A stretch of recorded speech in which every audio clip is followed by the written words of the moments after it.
আমি আইয়ুব বিন হায়দার। আমি ভারতের ইকোওয়ানের ট্রেনিং প্রাপ্ত। আমি কোম্পানি কমান্ডার। আমি আমার বাড়ি মিঠামন।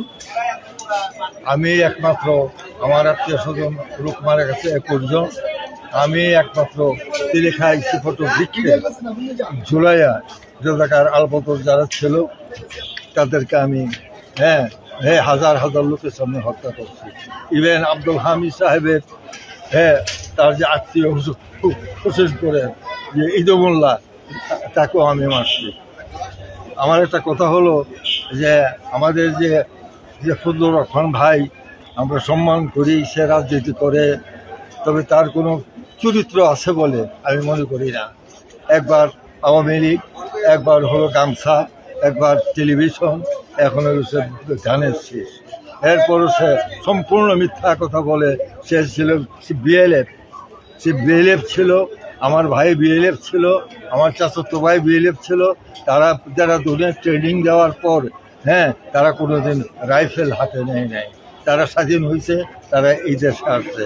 কিন্তু আজকে তার সেই ইয়েতে দেখা যায় মোবাইলে সে এমনভাবে বিবৃতি দিয়ে সারা ওয়ার্ল্ড সে নাম করে ফেলতেছে রাজাকে কইয়া এই যে। কিন্তু সে বলতেছে সে নাকি সে কোম্পানি কমান্ডার ছিল, তার অধীনে 900 মুক্তিযুদ্ধে যুদ্ধ করছে, সে ব্যাংকারি ছিল, সে সাতটায় গেছে, রক্ত দিছে।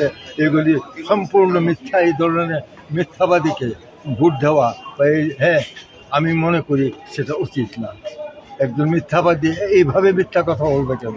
বলতে পারে যে আমি একজন মুক্তিযোদ্ধা, আমি মুক্তিযোদ্ধার পক্ষে কথা বলবো, আমাকে কেউ ভালোবাসুক বা না বাসুক, কিন্তু সে সম্পূর্ণ মিথ্যা কথা বলতেছে। কারণ ইসলামী জামানের ভিতরে, অষ্টগ্রামের ভিতরে একমাত্র ইসনাদ মাহবুব আলম, আমি আইয়ুব বিন হায়দারই সে কোম্পানি কমান্ডার ছিলাম। আর মুক্তিযোদ্ধার মধ্যে আর কেউ কমান্ডার আছেন না। এখন সেই ফজলু সাহেব কি করে বলে যে যুদ্ধ করছে, সে 900 মুক্তিযোদ্ধার কমান্ডার? তারা কে চিনে? তার একদিন তো শুনলাম না দুবাজরা যে আমার 21 জন লোক মারা গেল, আমার বাড়ি ঘর ফুললো, আমার যে আত্মীয় স্বজন বাইবাজি যাকে মারলো, এরকম কথা তো আমরা তার বক্তব্যে শুনি নাই। এবং সে কোন এলাকারকে ধমক দিছে এটা আমরা শুনছি না। আমরা একটা কথাই জানি, আফতার লিবারেশন তার ভাই সম্পত্তি দখল করতে গিয়া তার ভাইকে মানুষে হত্যা করছে। কাজে আমি চাই এই ধরনের কোনো বক্তব্য, মিথ্যা বক্তব্য দিয়ে রাজনীতি করা উচিত না। যারা এই ধরনের বক্তব্য দেয়া রাজনীতি করে এমপি হয়, মন্ত্রী হয়, এরা গিয়া কি করবে? তারা এই মিথ্যার কাজই করবে, তারাও লুটপাট করবে। কাজেই আপনারা জেনে রাখবেন যে সেই কোনো মুক্তিযোদ্ধার কমান্ডারও ছিল না, এবং সে কোনোদিন রাইফেল নিয়ে যুদ্ধ করে নাই। এবং ইসলামী যেমন অষ্টগ্রামের কোনো মুক্তিযোদ্ধার সাথে তার 2-4 জন মুক্তিযোদ্ধা ছাড়া তার সাথে কারো কোনো পরিচয় নাই, সে পরিচয় নাই। কাজেই আমরা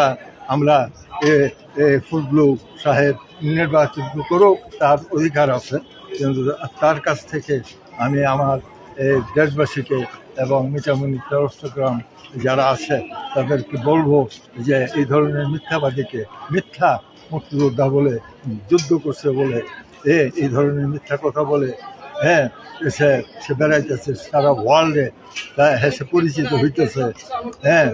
কাজেই তার সে পিছনে যেন কেউ না যায়। একজন সৎ মানুষ যদি পাই আমরা আমরা তার পিছনে কাজ করবো। এটাই হলো আমার মূল বক্তব্য।